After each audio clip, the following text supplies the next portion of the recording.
She had never achieved her ambition of becoming a famous writer.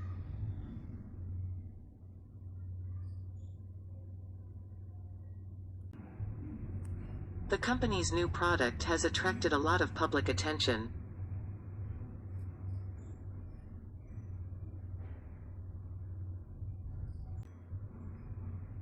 Those suffering from infectious diseases are separated from other patients.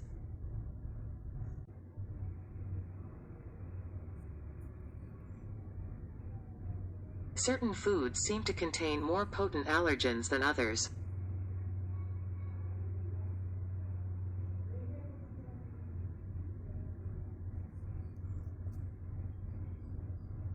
More than 100 firemen are still trying to put out the fire.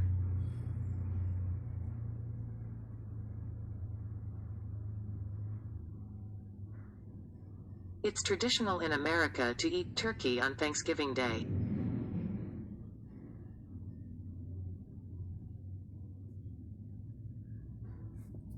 The educational reform was one of the main purposes of their campaign.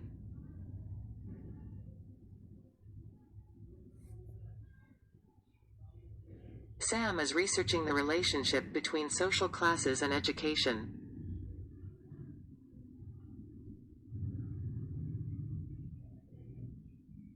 For weeks, the country has been building up a national basketball team.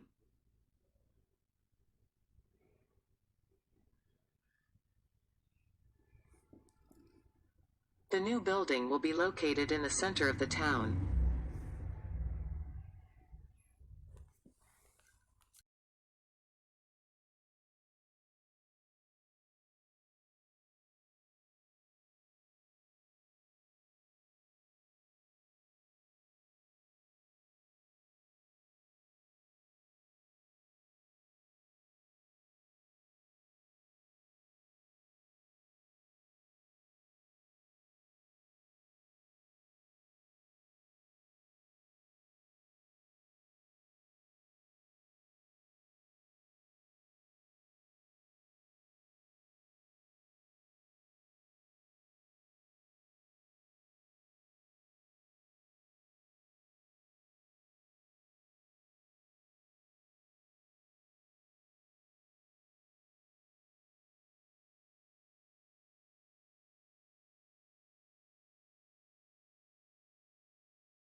In today's lecture, I'm going to talk about changes in air pollution since the middle of the last century and what has created these changes.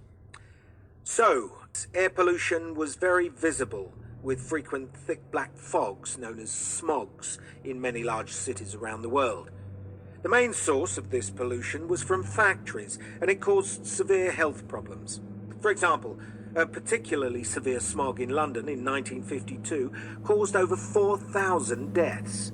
Obviously, something had to be done. And in 1956, a Clean Air Act was introduced in Britain. This addressed the pollution from factories, and the smog soon disappeared. However, as you know, these days air pollution is still a big issue. The main difference between now and the 1950s is that you can't see it, it's invisible. Also, the main source of pollution now is from cars and lorries, and although these don't produce visible signs, this air pollution is still a significant risk to health. And one of the key factors in the rise of this type of pollution is that we have all become much more vehicle dependent. There are far more cars and lorries, trains and planes than in the 1950s, and this is now the main source of air pollution around the world.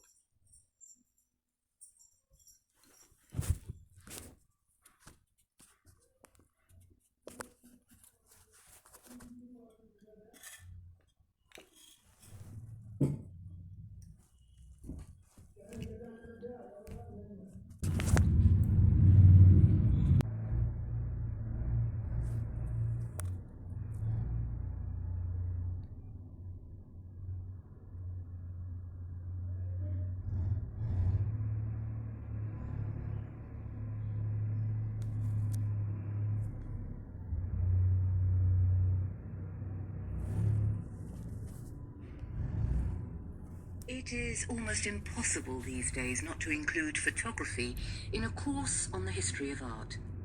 I disagree with people such as Walter Benjamin, who suggest that technology and art don't go well together.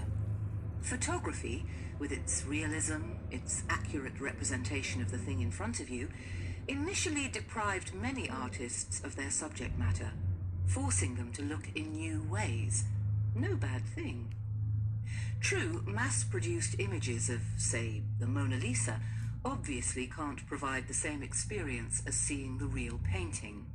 On the other hand, there are photographs which, to my mind, are far more thought-provoking and have greater emotional impact than a painting of the same subject ever could.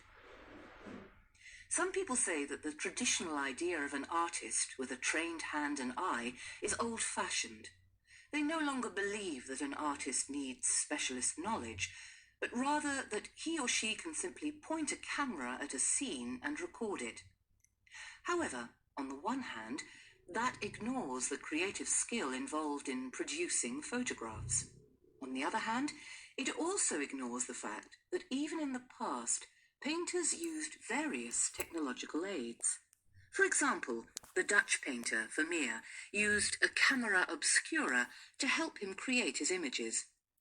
We'll go into that later, but for now, I want to look at the documentary and cultural value of photography.